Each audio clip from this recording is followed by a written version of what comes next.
Europe 1, 6h47.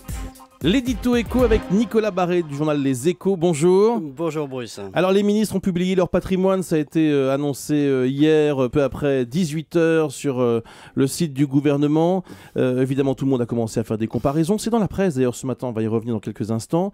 Toute la presse détaille justement ce patrimoine des ministres. Mais au-delà justement des cas particuliers, qu'est-ce que ça nous dit sur un plan économique ? C'est absolument fascinant. On a un gouvernement qui investit très peu dans l'économie française. Le gros des économies des ministres est placé dans l'immobilier, c'est-à-dire dans des investissements totalement non productifs.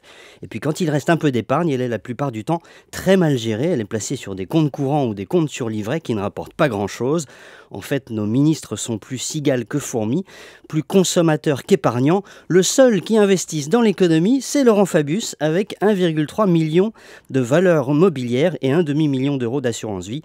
Ça, c'est du solide, c'est du long terme, c'est bon pour les entreprises et pour l'emploi. Alors, il faut noter que notre ministre de l'économie, Pierre Moscovici, n'investit pas du tout dans l'économie française. Eh bien non, il donne le mauvais exemple. Lui, alors c'est le consommateur pur. Tout ce qu'il gagne, il le dépense. Il ne met quasiment rien de côté.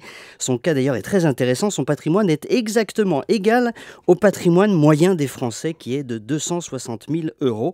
Et il est composé à 90% d'immobilier. Un autre enseignement de cette opération transparence, c'est qu'une bonne dizaine de ministres ont un patrimoine inférieur au patrimoine moyen des Français. C'est le cas de Najat Vallaud-Belkacem, Delphine Batho, Benoît Hamon. Et finalement, on peut dire que cette photographie du patrimoine des ministres tord le cou à un cliché.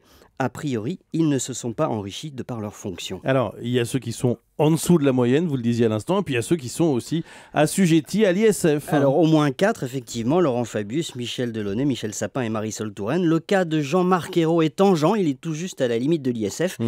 Mais prenez les deux plus riches, Laurent Fabius et Michel Delaunay. Leur fortune provient d'un héritage et pas d'un enrichissement lié à la politique. Alors maintenant, il va falloir constater le patrimoine de tous ces ministres lorsqu'ils quitteront le gouvernement.